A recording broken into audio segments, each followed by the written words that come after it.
Hello and welcome to Math with Mrs. Havrilla. I am Mrs. Havrilla and today we are working on the Unit 4 Lesson 1 homework sheet. Today in class, in Unit 4 Lesson 1, we estimated and calculated products. Products are the answers to multiplication equations. So today, since all we did was estimate, we are going to be estimating every one of our answers throughout our homework sheet. In our lesson today, we did it a couple of different ways, and you can decide which way is best for you in order to estimate. But we're going to go ahead and get started at 1A.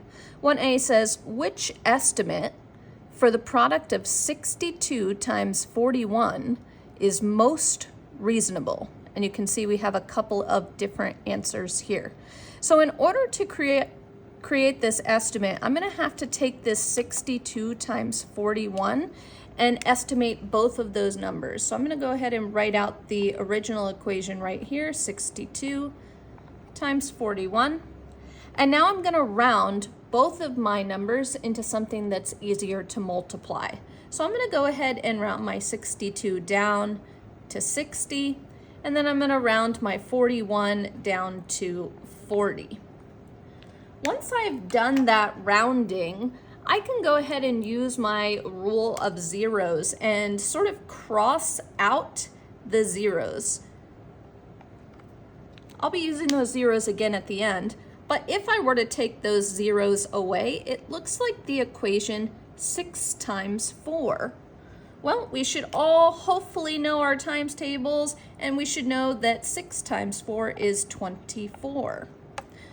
Once I do that 6 times 4, well, now I'm going to add those zeros right back on. So I'm going to put 2 zeros on the end of my 24 to get an estimated product of 2,400, which I can see here is answer C. Now I'm going to move on to 1B. It says, do you think the actual product will be more or less than your estimate? And we have to explain or show our thinking. So here's our estimate. Our estimate was 2,400. And in order to get that estimated product, we turned our 62 into 60 and our 41 into 40. Notice how in both of those numbers, I rounded down. So 60 is less than 62. 40 is less than 41. If I rounded down to get both of these numbers, then that means that the estimate that I got once I did my multiplication would also be lower than both of these numbers, which means that the number that I've estimated is going to be, or the actual product is going to be more than what I estimated, because I'm still going to have that 2 and that 1 to deal with.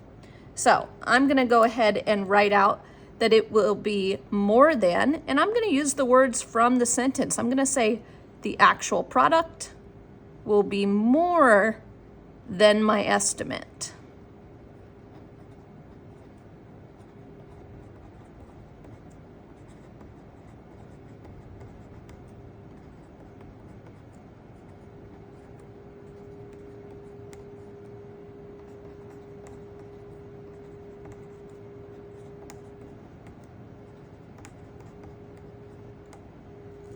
What I would need you to do at this time is to then add a second sentence telling me why. You could explain it to me in words by saying you rounded 62 down to 60 and 41 down to 40, which makes this number smaller. Or you could just take this right here and put it right on your paper, and that's what I'm gonna do.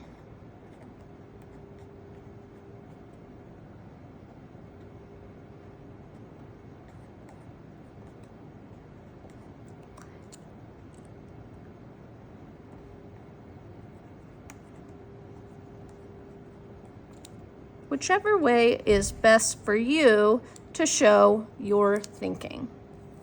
All right, I'm gonna go ahead and turn us over to the back here, and you can see that we've got quite a few more problems. So for number 2, we have to match the product estimates to the corresponding equation. So you can see I have 4 equations here, and I have 4 estimates here, and I need to match each of these over to each of these.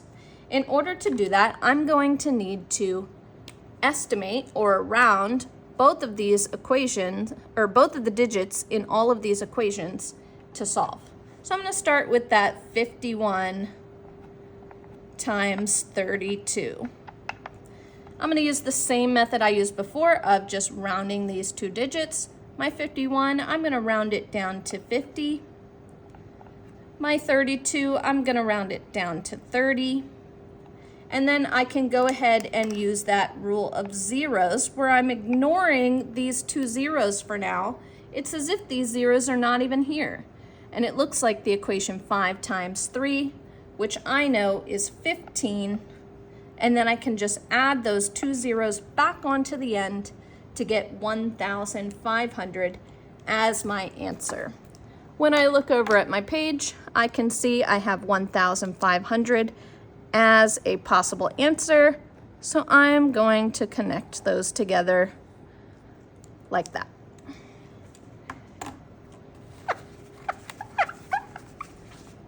All right, I'm gonna go ahead and move on to the next one. I have 22 times 403. If I were to round both of these, I could round my 22 down to 20. I could round my 403 down to 400. Now for this one, you can see that I have 2 zeros here, but it's going to act just the same. I'm going to multiply just these digits, the 2 times the 4. When I do 2 times 4, that gives me 8. So I'm going to put the 8 down. And then every zero that I ignored, 1, 2, 3 zeros, is going to get added onto my 8 to make it 8,000. I can see over here on the top, I have 8,000 as an option. So I'm going to go ahead and connect.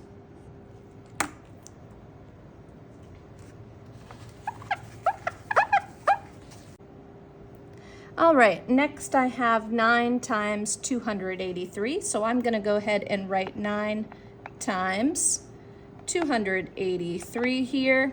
And I'm actually going to keep my 9 as a 9 since it's already a single digit. But I'm going to look over here at my 283 and I'm going to round that all the way up to 300.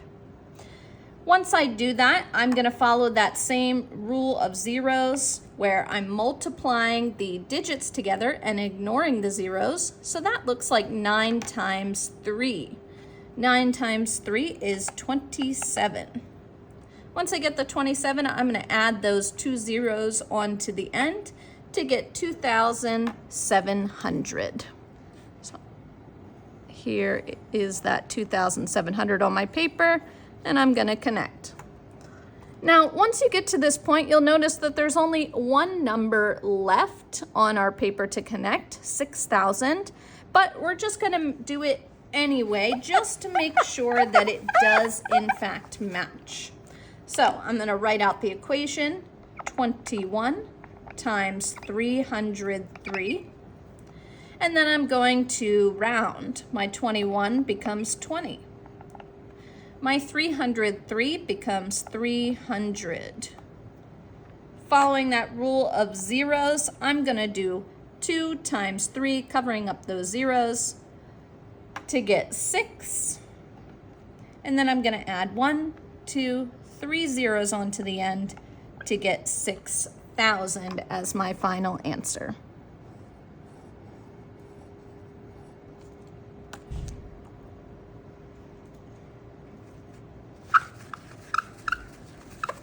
Moving on to number 3, it says that we need to find the actual product for each expression below. If I'm finding the actual product, that means I'm not going to be estimating here. But I can use any strategy I want in order to do this. So I'm going to start with the 12 times 30. for the 12 times 30, all I'm gonna do for this one is follow my rule of zeros. So I'm gonna ignore that 0 in 30 and do 12 times 3. And since I know my 12's times tables, I know that that's going to be 36. And then I'll add that 0 back onto the end to get 360. And I'll write that on the blank. For B, you can see that we have 12 times 130 now. Well, I know when I'm looking at the number 130, it is decomposed to become 130. So I already did 12 times 30, which means all I need to do now is 12 times 100. I'm going to go ahead and do 12 times 100.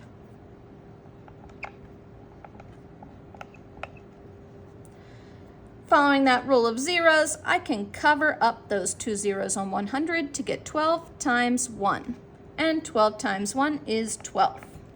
I can add those 2 zeros back onto the end, and I get 1200. Now that I've done 12 times 100 and 12 times 30, I can add these two partial products together to get a final product. So I'm going to do that over here on my sheet. I'm going to do 1200 plus 360, and I'm going to get the final answer of 1560.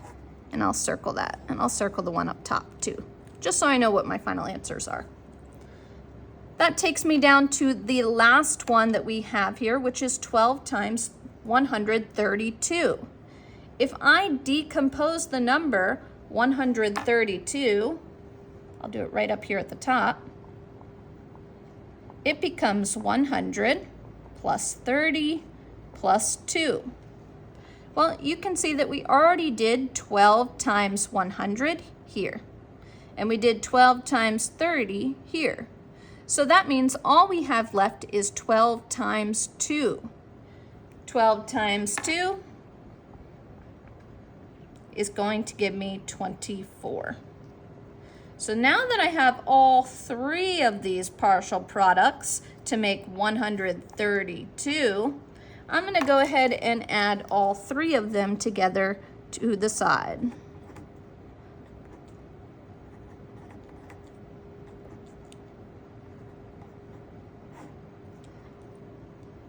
Once I do that, I'm going to see that my final answer is 1,604.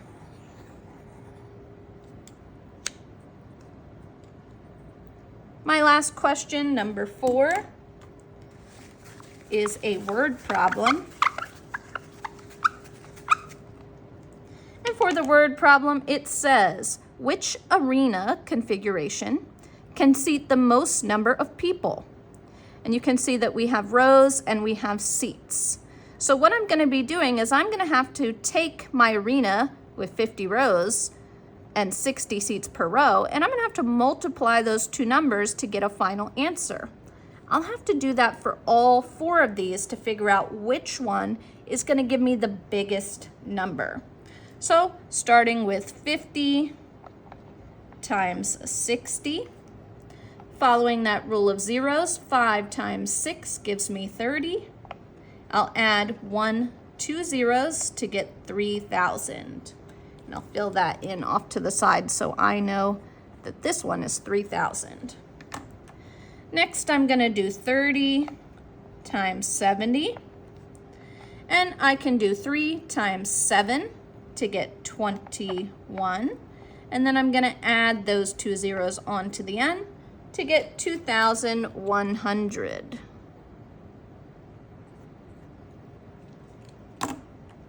Next, I'm going to do 40 times 80. So I'll write down 40 times 80, and then I'll do 4 times 8.